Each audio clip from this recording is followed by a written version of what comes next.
Buenas noches, queridos hermanos, hermanas, amigos. La segunda parte de señales y profecías antes del fin. Tenemos dos frases importantes para tratar hoy. Una es la de San Lucas 21:11, grandes señales del cielo, que es la primera que vamos a tratar o a conversar. Y la segunda basada en Marcos 24 y en Marcos 13, y Mateo 24, y todas estas cosas serán principio de dolores. Bien, después de la Reforma y de la imprenta, las cuales se dieron las dos en el siglo XVI, los reformadores, que ya sabemos quiénes son, que ya eran teólogos, ¿no? Pero después de la imprenta empezaron a escribir mucho, así que profundizaron mucho más la escritura. Se dedicaron a esta frase de una manera especial: señales, grandes señales del cielo. Luego de esto, incluyeron obviamente a la gran tribulación y al Apocalipsis.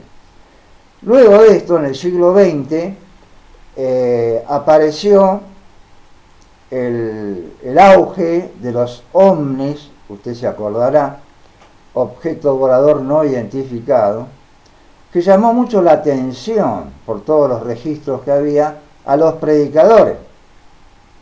Para colmo de esto, un catedrático universitario, profesor y doctor en teología, arqueólogo, investigador, no sé cuántos títulos tenía, un español llamado Eugenio Dayans, escribe un libro sobre los ovnis y se hizo pandémico esto. Así pues, los predicadores, ¿no? Lo que resaltaban, vamos a decir, porque siempre estamos hablando de lo que resaltaban. Nunca, esto hay que decirlo, nunca se dejó de predicar el Evangelio. Y eso siempre lo hicieron bien, todos. Y siempre fue con sana doctrina. Pero estos otros detalles es lo que más o menos hacía que no dieran énfasis a el arrebatamiento de la iglesia. Y luego, después de, ya en el siglo XX, estamos hablando todavía, obviamente en el tiempo de mi abuelo, vamos a decir, grandes señales del cielo tomó otra característica. ¿Cuál? La que tenía que ver con, lo tengo anotado por acá, los grandes granizos, las grandes tormentas, los grandes tornados, los grandes huracanes y cosas semejantes. Bien, pero ¿qué significa del cielo? Porque grandes señales del cielo. ¿Tenían razón los reformadores? Sí, pero le tenemos que dar en lo que predicaban, en lo que escribían, pero lo tenemos, obviamente, pero los tenemos que dar un 80% de fidelidad, vamos a decir, porque descuidaron en todo esto el arrebatamiento de la iglesia. Así que, si bien usaban grandes señales del cielo, lo relacionaban con lo que ya les dije: gran tribulación, segunda venida en gloria del Señor Jesucristo, no arrebatamiento, porque esa no es ni la primera ni la segunda, por eso se llama el rapto, ¿no? Descuidaron eso.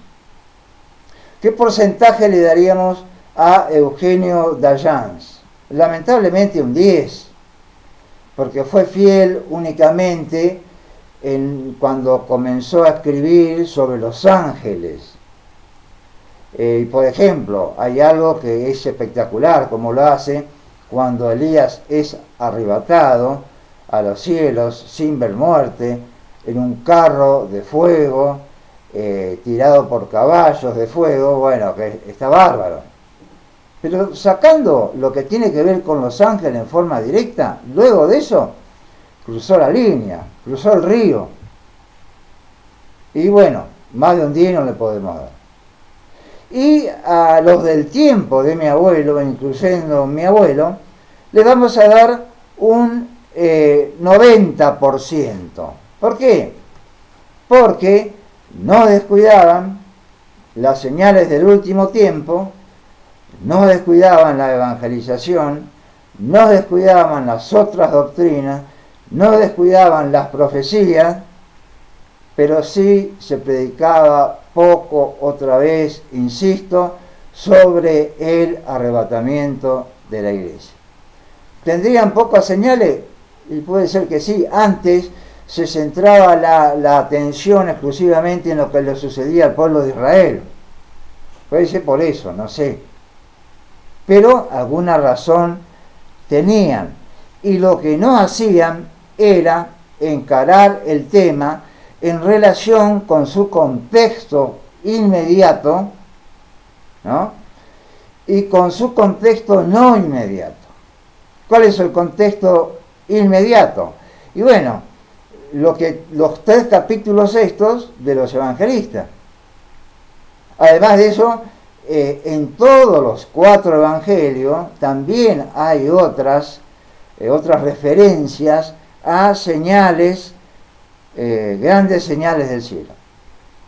Y del apóstol Pablo ni hablemos, porque realmente, y él ya pasa a ser, vamos a decir, un contexto indirecto. En casi todas sus cartas habla de este tema, no está ausente. En toda la Biblia no está ausente. Es más, lo de Elías, por ejemplo, volviendo a Eugenio de Arjans, hubiera estado bárbaro, esto que les digo, que yo mismo lo leí porque tengo el libro desde ya, si lo hubiera relacionado con el arrebatamiento de la iglesia, hubiera estado perfecto ese tema que él trata ahí.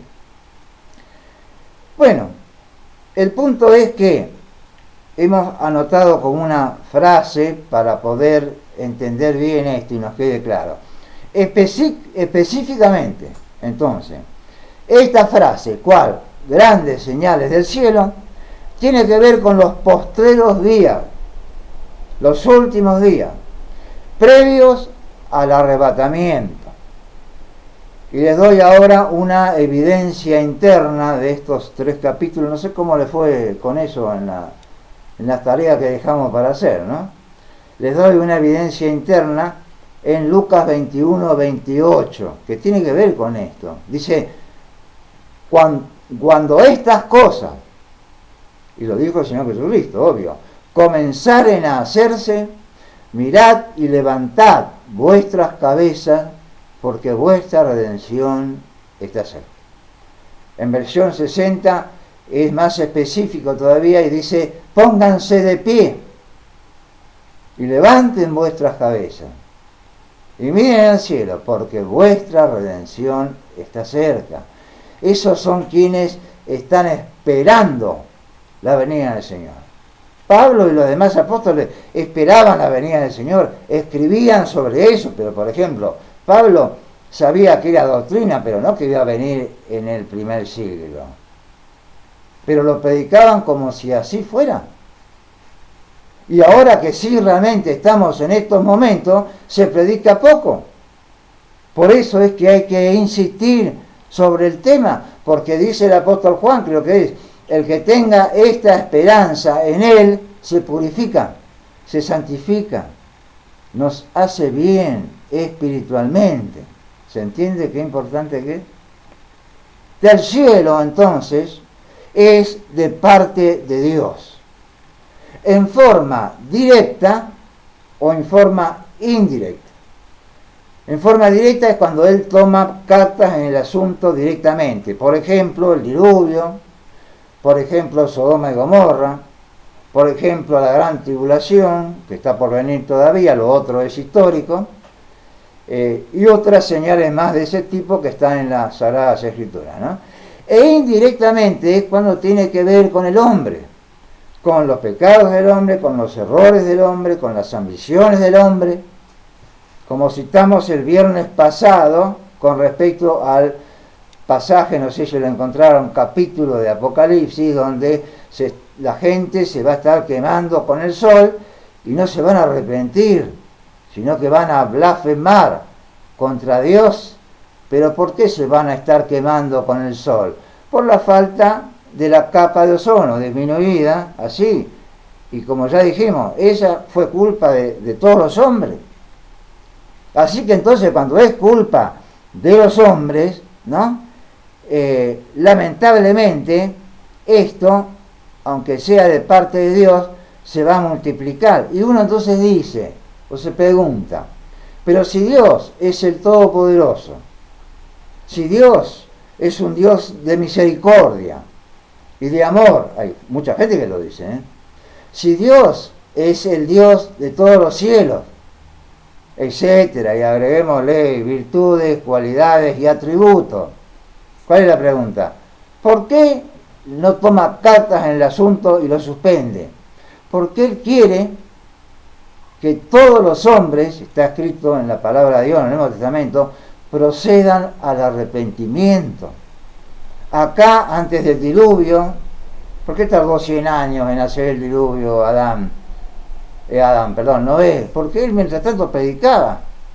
¿Quién le creyó? Nadie. Por eso entraban los animales. Porque el hombre no creyó y no se arrepintió. Y ahora estamos igual en todo el mundo. A lo mejor tomando esta pandemia con rebelión, en lugar de humillarnos, en lugar de confesar nuestros pecados y nuestras faltas y limpiarnos en la sangre de Jesucristo. ¿Nos damos cuenta hasta ahora? Entonces no importa si fue un murciélago, si fue un laboratorio, si fue lucha de poderes, eso no tiene importancia. Porque Dios podía haberlo parado ahí nomás, ¿se dan cuenta? Cuando Él quería. Pero lo que Él quiere es que nos demos cuenta. Que el hombre y la mujer de hoy día se dé cuenta y se arrepienta. Y en el caso nuestro, que también nos entreguemos al Señor y comencemos a amar su venida. No como escuché en el campamento una vez, hace muchos años, una chica, que ya tiene mi edad ahora, ¿no? Que se estaba por casar y justo se habló de la segunda venida. Entonces decía, bueno, es un testimonio, ¿no? Yo espero que el Señor venga, sí, gracias a Dios por el estudio que dieron los pastores, etcétera, etcétera, pero ojalá que venga después de casarme. Y así somos todos, ¿no? Espero que ella no escuche esto. ¿Cómo sucederá exactamente en la gran tribulación? ¿Por qué? Porque la mayoría de las plagas de la gran tribulación resulta ser que viene de parte de Dios a través de los ángeles en forma directa. Pero hay otras, como bien citamos ya, que va a tener que ver con los hombres. Y yo me acuerdo una vez tomando sol en un balcón, en un primer piso, allá en la costa, mirando el mar y leyendo en ese balcón toda la historia de Moisés completa, me encontré con algo muy importante. De las 10 plagas de Egipto, en las primeras 5 dice, y el faraón no quiso, ¿por qué? Porque endureció su corazón. ¿Quién lo endureció? Él. Y en las otras 5, ¿sabe qué dice? Porque Dios endureció el corazón de Faraón. ¿Cómo me ayudó a entender en esa oportunidad y a estudiar luego con profundidad lo que es la responsabilidad del libre albedrío por un lado, junto con la predestinación de Dios, lo que se llama técnicamente arminianismo y luteranismo o calvinismo, como quiera llamar. Bien, que no nos pase lo mismo. Son señales del cielo, decía, para que busquemos a Dios y urgentemente. ¿Por qué la urgencia? ¿Por qué la urgencia? Pasamos a la otra frase. Principio de dolores. No tiene que ver con el pueblo de Israel. Porque el pueblo de Israel tiene 2 señales muy, muy claras. Primero, tiempo de angustia para Jacob. Son dos profecías, dos. Tiempo de angustia para Jacob. ¿Dónde va a suceder eso? En la segunda mitad de la gran tribulación. Porque en la primera mitad, lamentablemente, van a estar adorando al anticristo y apoyando al anticristo. Pero luego se van a dar cuenta, y el anticristo también se va a dar cuenta y lo va a entrar a perseguir. Ahí empieza el arrepentimiento para ellos, al punto tal que hay otra profecía que dice: todo Israel, como dice, todo Israel será salvo. ¿Cuándo? Y en la gran tribulación, cuando empieza la persecución, se van a convertir miles y miles. Y cuando termina la gran tribulación, cuando vino el Señor Jesucristo, antes de entrar al milenio, se van a terminar de convertir todos los judíos. Al milenio no entra ningún judío incrédulo, y al milenio no entra ningún gentil incrédulo o no judío incrédulo. ¿Quieren estudiarlo? Estudienlo, lindo tema ese. ¿Y cómo puede ser que después, al final de los 1000 años, pueden aliarse nuevamente con Satanás? ¿De dónde sale toda esa gente? ¿Y cómo Satanás puede influenciar en ello? Porque en estos 1000 años él va a estar atado, inactivo, significa eso. Porque escribe Moisés: el corazón del hombre va de continuamente al mal. Cuando lo escribió Moisés, antes del diluvio, en Sodoma y Gomorra, y ahora en este último tiempo también, ¿o no? Usted tiene prueba de sobra para confirmar eso. Segundo punto de estos principios de dolores: la iglesia no atravesará ni un solo día de la gran tribulación. Les digo porque hay creyentes y predicadores que creen que es así. No es así. Vamos a comprobarlo con dos textos.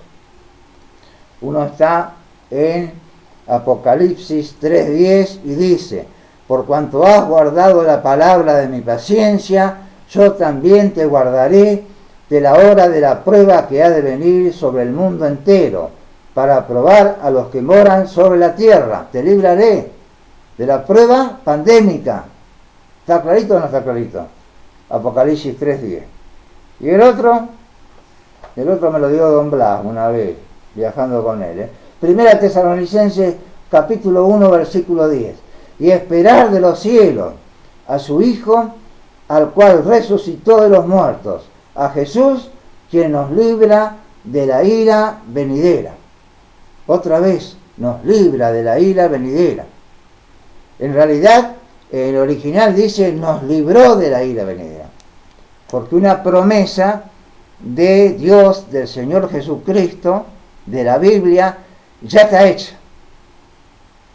A mí me llama la atención con todo el bombardeo, de predicaciones que hemos tenido desde que se inició la pandemia, y que obviamente nos sobra el tiempo para escucharlos a todos, cómo se insiste mucho en: dice el griego tal cosa y dice el griego, cuando es necesario, sí, como acá. Dice libró, y acá se anota como nos librará. No, ya nos libró, ya está hecho eso para Dios. Entonces no hay que usar el griego para poner sinónimos. Si dice lo mismo que mi texto, es lo mismo, y yo voy siempre al griego a recalcar, no solo pierdo tiempo y el mensaje se hace mucho más largo, sino que estoy diciendo como que lo que Valera, Reina y Valera en nuestra Biblia, Reina hizo la traducción, Valera hizo una investigación, una versión castellana de la Biblia que le llevó 22 años consultando los originales. Así que lo que tenemos en nuestras Biblias actualmente, hasta 1960 por lo menos, es muy importante porque es fiel. Ahora, si no coincide mucho con la idea ni con el contexto, entonces sí, voy al griego a buscar a ver qué otra opinión me da. Pero si no, no hace falta. Bueno, esto es al margen, la lógica también me dice de que la iglesia es arrebatada antes de empezar la gran tribulación. ¿Por qué? ¿Se ven las dos manos mías ahí? Sí, se ven perfectamente. Cuando la iglesia sube, ¿verdad? Ahí estamos. Cuando la iglesia sube, Satanás tiene que bajar. Por dos razones. Porque no vamos a estar nosotros allá con el Señor Jesucristo y con el Padre, y el acusador de los creyentes, de nuestros hermanos, como dice la palabra de Dios en el Apocalipsis, junto con nosotros. Eso es ilógico. Aparte de eso, el Señor Jesucristo, ahí en San Lucas, creo que es el capítulo 10, tuvo una visión del Espíritu Santo. Yo veía a Satanás que caía como un rayo, creo que dice, a la tierra. Y es así. Él va a ser literalmente desterrado acá por Dios mismo cuando la iglesia suba. Él baja. Y además por otra razón, muy importante. ¿Cuál es? Que el anticristo, hay muchos que están viendo ahora, los que esperan esto, al anticristo, aquí, allá, allá. Ojo, porque el anticristo va a tener poderes, porque va a ser una posesión satánica total, va a tener poderes sobrenaturales, dice la palabra de Dios, y va a hacer muchos milagros, mentirosos pero milagros, no dudarán pero milagros. Entonces Satanás va a tener que estar acá abajo para poseer a este personaje que se va a hacer famoso por todas sus cosas.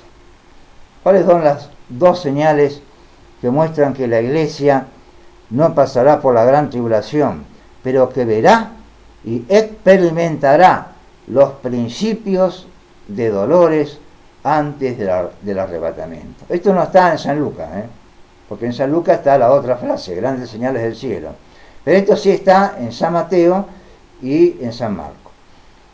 Hay dos versículos, uno en San Mateo, otro en San Marcos, que dice que los judíos, y es para los judíos exclusivamente, tendrán que tener en cuenta y estudiar cuando aparezca la abominación espantosa, asoladora, como le quieran llamar, que predijo el profeta Daniel en su libro, y que se va a poner en el lugar santo, a colocar en el lugar santo, para poder o querer o pretender ser adorado como Dios, y lo va a exigir de eso de la humanidad. Eso dice Mateo. En Marcos dice que va a estar en el lugar indebido en donde no tenía que estar. También clarísimo, pero es para el pueblo de Israel. El pueblo de Israel sí va a estar.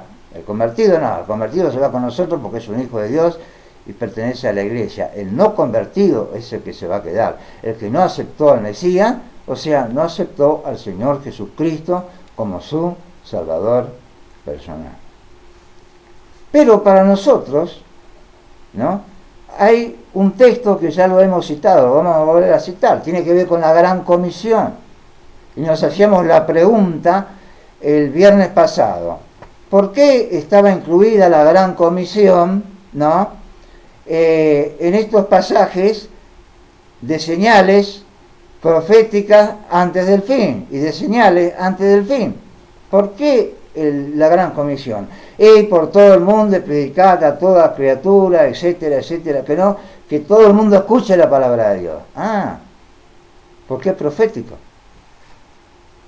Dijo Daniel que la ciencia se iba a multiplicar para el fin de los tiempos. ¿Se multiplicó o no se multiplicó? Por supuesto, no vamos a dar ningún ejemplo.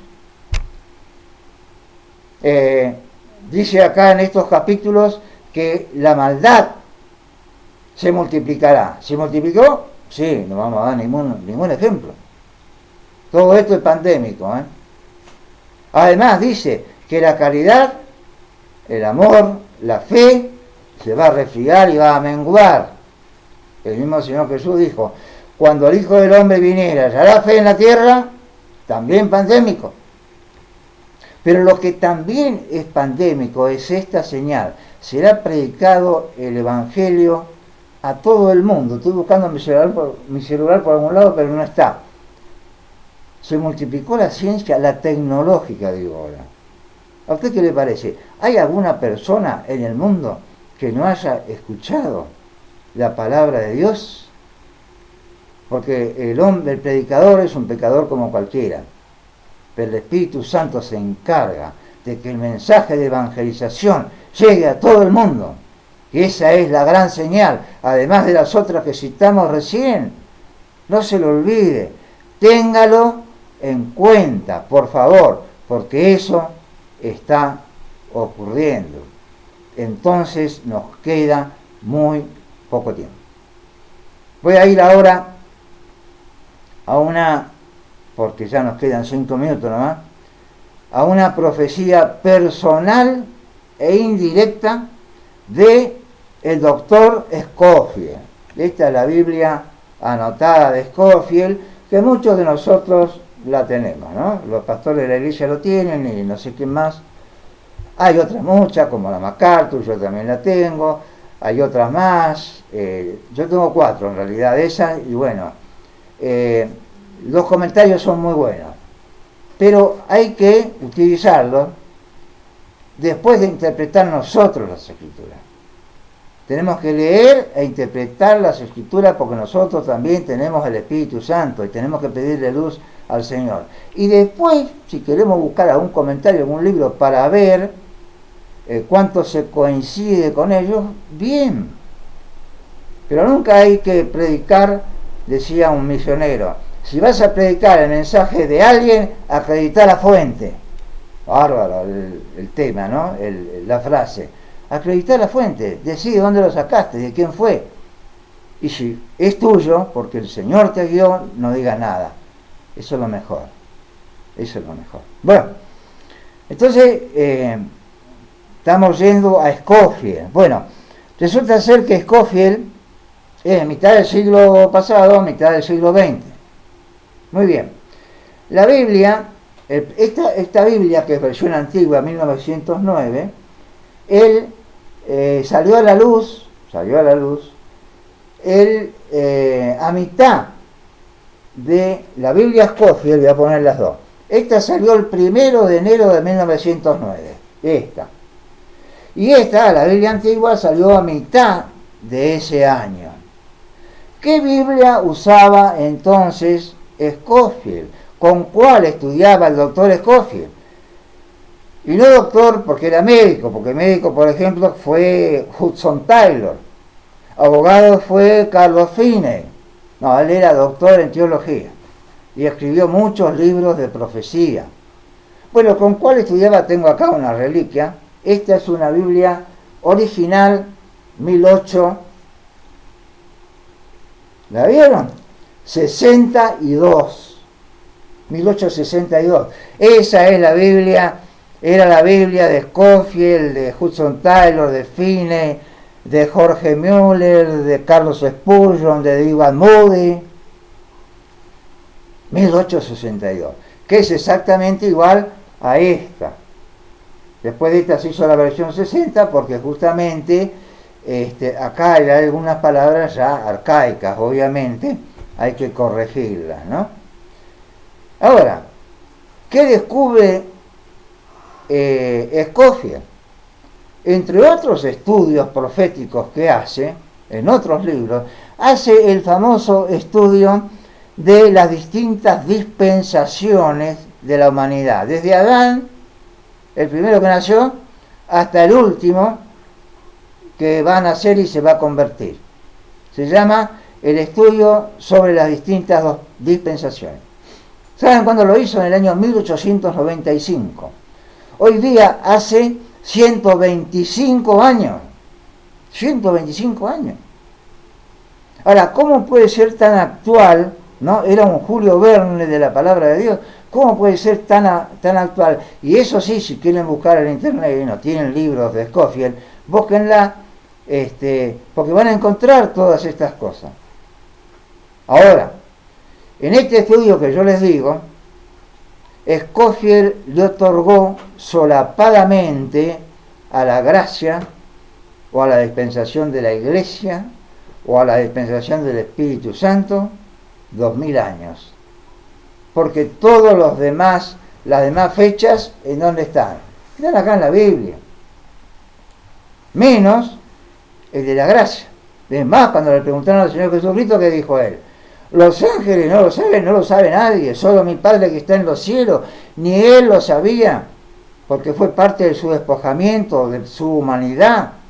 en qué momento el Señor Jesucristo volvió a saber cuál era la fecha del arrebatamiento, cuando resucitó y volvió a ser el Dios glorioso, todopoderoso, todo omnisciente. En ese momento Él no era todo omnisciente, si no se lo tenía que haber compartido a los apóstoles y hubiera quedado registrado acá. No se sabe, no lo sabemos nosotros.